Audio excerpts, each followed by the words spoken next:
welcome to Along the Rock, brought to you by the Radar Free Press. I am your host, Kaitlyn Blum. Today with us, we have Robbin Blackert, and you are the city administrator for Rock Falls. Correct. So the first question I have for you is, what is a city administrator? You know, what is your role, and how is that different from, like, let's say a city manager? Because Sterling and Dixon have a slightly different form of government where they have city managers instead. So, as you said, Rock Falls has what's known as a strong mayor council form of government, whereas Sterling and Dixon have a city manager form of government. So the basic differences, really are they can hire and fire. I can't. It's all done by committee. I can recommend, but the council and the mayor have the final votes on both hiring and firing employees. They can enter into contracts without action of the council. So they have a lot more that they can do. But the core of the job is still the same, to oversee the budgets in the departments of the city. Oh, okay. So yeah, there's not too much of a difference then. Right. That's yeah, simple. Yeah. So one question that we were hearing from the public is, how much control does the city actually have over what new businesses arrive in the city? And I mean different categories too, because like some people, like the slots, can be unsightly, but then some people are like, we want new grocery stores. So like, what is your control over the different types and like that? Great question. And I probably have, heard more in my 14 years as city administrator about, well, what we need is, and that's how the conversation will start. And I'll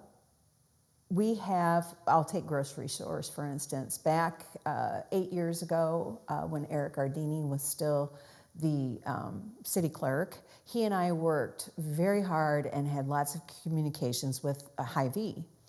And Hy-Vee ultimately made the decision at that time that they felt like it would hurt their Clinton store too much to build here. So that's an instance of where we go out and seek people, businesses to come here.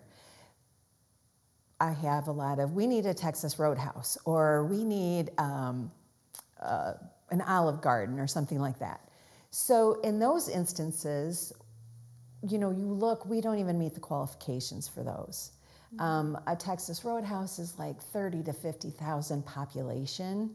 And if you put Sterling and Rock Falls together, we're not going to hit that. So an Olive Garden is like over 100,000 population. So there are certain things that we don't even qualify to have that we'd love to have here. Now, doesn't mean we still don't reach out to them and say, hey, remember us or something like that. But certain businesses come in, and like Scooters is a good example. They bought the property. Really, we had heard rumors, but we never had to deal with them, only on the actual building of the facility. But they don't even have contact with the city. And a lot of businesses don't. They might ask for incentives, which we have an enterprise zone in Rock Falls, which is outstanding. That's how we got the Love's truck stop. But again, we didn't deal with Love's directly. We dealt with the land developer, who then turned around and sold the land to Love's. Okay. So we can reach out and try to get businesses in here. We don't have a magic wand. We can't get, for instance, a Ford plant to come in here and start building, F-150s. So there's only so much that you can do, but we still do reach out. Yeah, and specifically, what about like places with like slots and like liquor license? How does that work? Well, when the slots first came about, I had been to IML, and for 2 years in a row, they had talked about the potential for the slots. And at that time, they said, well, most cities, especially like a city our size, was going to make $250,000 a year. And I basically said, that can't happen. That's never going to happen. We're not going to make that much money. And we kept working with the gaming board and trying to find out how this was going to work. What we were finding out at the time was that a city could govern. Let's say you didn't want just a slot parlor in, a gaming parlor to come in, but you wanted your bars or your existing bars and restaurants to have them, right? To give them an even playing field with the towns around us. So my idea, what I would have liked to have seen was more what some cities did. They don't allow just the parlors, or they limit the amount of parlors that can come in, let's say to 2. And let the businesses that have really put a lot of investment already, bars that have been owned by the same family for 40 or 50 years in town, give them the opportunity for that income. But that's not the direction that the city ended up going. And they did allow parlors in, and I agree with the majority of the population that sometimes enough is enough. But how how IML and the video gaming board made a liar out of me is when I said, I don't think the city's ever gonna make $250,000 off of video gaming. This year we will hit over 400,000. Wow. Well, that's good and bad. It's good because you have more money coming into the general fund, and we designate all of those funds to our police department. But at the same time, you become accustomed to that money. So it's hard once you're making that money to not have it anymore. But I'm hoping that we've hit a peak with the video gaming. But again, they have to have a liquor license. So our mayor is the liquor commissioner. So he's the one that deals one-on-one with the businesses on video gaming. Okay, so is it the mayor's ultimate decision to add another liquor license, or is there a committee? It's his decision, but it has to be approved by the council. Okay. If there's a limited number, because we do have a limited number set up. All right, so basically I'll just explain the process a little bit. So it's like somebody comes to you, says, hey, I have an idea, I want a liquor license, whether that idea be, a bar or a restaurant or anything in between that wants a liquor license. Then they basically work with the mayor, and then the mayor brings it to the council, and then they vote yes or no. Yes, and right now we're maxed out on bar licenses. So that process, somebody would have to, they would either have to add more, the council would, or they would or a business would need to do away with their liquor license for another business to open. Okay, yeah, I was just going to explain it for people who haven't worked in city. Those are the steps that are taken. Yes, there's a lot more. And then the Loves, of course, that's a truck stop, and that's completely different legislation that was set up by the state of Illinois. They don't even have to have a liquor license, and they are allowed, because they do qualify as a truck stop, they're allowed to have up to 10 machines. Oh, wow. I'm assuming they'll have 10 machines in there. I haven't asked them directly if they're planning on doing it. But if you look at a lot of the truck stops in Illinois along interstates, they're making $1 million a year off of it. So, I assume they will be doing that. But they're in a whole different category. Now, I don't know if they'll have a liquor license or not, but they're not even required to have one. Would Rockfall see a portion of that money if they do have? We'd see 5% of the 30%. Okay, that's what I was just wondering. So, like I said, it'd still benefit you. Yes. And Loves isn't just going to be that. We know there's going to be multiple restaurants. It's going to be a great, addition to the city. Yes. So another question that was being asked was, what can the city do to control unsightly and empty storefronts? Specifically downtown, we have a few that are egregious. So what can the city do? What has the city done? Right. So the ones that we have the least amount of power to see some change happen are the ones that are privately owned and the property taxes are being paid. So what we can do is go after to make sure they're hitting all the code enforcement requirements. So is the building becoming dilapidated and becoming a danger for like bricks falling off of it, and injuring someone? So that's really the only control that we have, is if the condition of the building is becoming unsafe or they're not hitting all the code requirements. When a building is not, maybe it's owned, but they're not paying property taxes on it, then we have a little bit more leeway to wait the 2 to 3 years and then go after the building that the city would acquire it.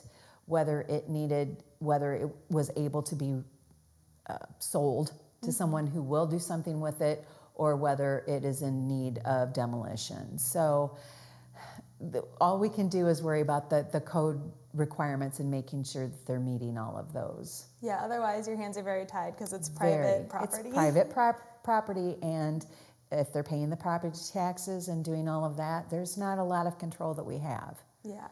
So what my next question was, everybody's always asking about roads. So what have you done for roads this year, and what do you anticipate for next year? Well, they just got done with the roads this year. We did several that are called mill and overlay. So they basically come in, grind up the roads, and then lay down new blacktop. And they did a few of those. And then they just got done this week with the chip seal is what it's called on the roads, and you can see out here on West 2nd that was done. So several roads were done there. We're spending around $250,000 a year on just those kind of, we call them Band-Aid maintenance. And then of course we completed our Avenue A project this year, which was a $5.5 million complete road rebuild of 7 blocks of Avenue A. Yes. Yes. So the only one that we have left for this year, and we don't know if it's going to be done yet this fall or next spring, but we're going to do the 2-block section in front of the limestone site. We call it over here on West 1st Street. So that will be mill and overlay of that. So they'll go in and grind out the 2 blocks from 2nd Avenue to 4th Avenue on West 2nd. Or on West 1st, and put down new blacktop on that. So, and that's a really bad section of road for anybody who ever, goes down to the lower dam.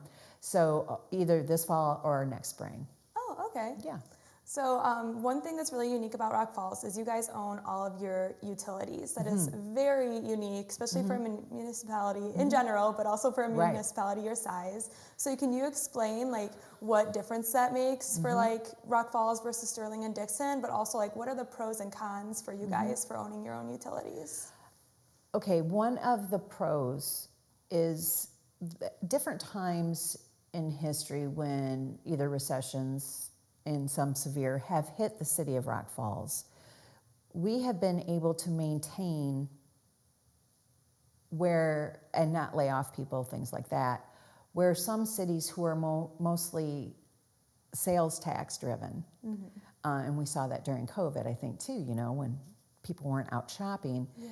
But we're able to sustain financial difficulties better, because people are still turning on their lights, people are still flushing their toilets, people are still taking showers and doing laundry and all those kind of things. Our utilities help support our general fund. They make a contribution for it to the general fund. So it's allowed us income that we never would have had to provide services for the community. Without those, we wouldn't be able to provide some of the services that we do, like full-time fire departments, having a police force the size that we do.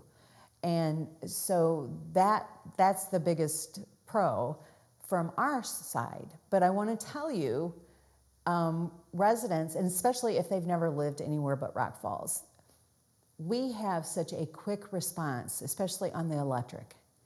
When you have an outage, whether it's caused by a squirrel or a storm or anything like that, our guys, they live within a 30-minute radius. They're here, they're on it, they're fixing it right away. Having lived in combat territory, I know it can take days. We don't deal with that here. Our residents and our businesses don't deal with that here. And that is a huge benefit. And I know in our conversations, and this is a good example with Love's, they thought they like to be in cities that have their own municipal electric. They know how much quicker the response time is for outages. Less disruption of service means more money for a business. So that's one of the best things. And we're just able to help people. When someone has a leak in their house and they have used a tremendous amount of water, we're able to work with them on their bill to help alleviate some of that, both on the water and the sewer side, where like some of the towns around only have water or only have the sewer is their only utility. They can't do anything about the water. You have to go to a whole nother, corporation to deal with your water, and all the city can do is deal with the sewer side. So I think we're much more able to work with our residents on issues. Cool, that's good to know. Yeah. So I brought a bill with me today. Yes. Yeah, I just, people are always like, what are these charges on my bill? And hopefully you turned it over. Yeah. So, and then, do they actually look at that though? They do. So on our website and on the back of everyone's bill, you can turn that over and it tells you what the line items are. Yeah. And then on our website, it has an even more detailed explanation because some of these taxes that we're required by law to charge as a municipal electric, they're very confusing. Yeah. So I would encourage everybody to go on the utility website, on City of Rock Falls website, and go through all of those, see which ones may confuse them or that they want more of an explanation for, and then read the back of your bill also for those different line items. Yeah. When you have 4 things that are being charged, so we have garbage, water, sewer, and electric that are all being charged on one bill. Yeah. That's unusual to have that many utilities on one bill. So you're paying electric excise tax, which we turn around and have to give to the state, things like that, but it can get very confusing on there. Yeah, so specifically I was just wondering, there's sewer capital improvement, but also sewer plant improvement, so there's both of them, and honestly the sewer plant improvement is like the highest charge on here besides like the distribution charge for the electricity. So I was just wondering like specifically what that is going towards. Is that like paying back like a bond for your sewer, or is that paid off and this is just so the plant improvement capital line item, what that is and the minimum of that is $25.50 a month for a residential property if you've used 3 units or less. So what that does is back in 2008, when the city had to build a new sewer plant, it was actually a lawsuit. The Sierra Club actually sued the city of Rock Falls, and a judge decided that we had to have a new sewer plant built by December of 2011. So what happened is they bought the Zaff farm, which is west of town here, and that was going to be the site for the new sewer plant. As part of this process, and you either get loans or it's usually EPA loans that you get to build these kind of facilities for water and sewer. So as part of that loan process, you have to do what's called a rate study. So you have to be able to prove that you're going to be charging your customers enough to pay back the loan amount. So our loan is for 20 years, and our payment is about $1.1 million a year. So the engineers and the mathematicians, they all do their work and they do these rate studies. And that was the amount that was come up that residents would pay that bond back for 20 years. So that line item will stay on people's bills for 6 more years. And then that one, I can't speak to it because I will be retired by then. You're like, I'm retiring. But the plan is that should go away and only the capital should stay on there. Okay. But that is 100% to pay off the sewer plant. 100%. The new sewer plant and the new lift station that was built. That is something, it seems like a lot of money. I know there are towns around us that have built new sewer plants, especially the smaller towns where you have so many fewer people paying, for a $25 million plant. Yeah. Where at least, we've got 4,000 people of customers that are paying for it, where some might only have 1,500. So we do have towns around us that bill, instead of $25.50, is over $100. Wow. Per residence. Yeah. So we were very fortunate, though, about our sewer plant because the ERA money came out in 2008 when we went into the recession, and both Bush and Obama had done stimulus money for the municipalities. So when we did the loan for over $20 million, $5 million of that was forgiven. Oh, cool. Yeah. Yeah. It was actually $27 million that they did the loan for. $5 million was forgiven. And then the other money that we owed was at 0% interest. Oh, that's really nice. So we saved actually millions if you figure it up over a 20-year loan on that.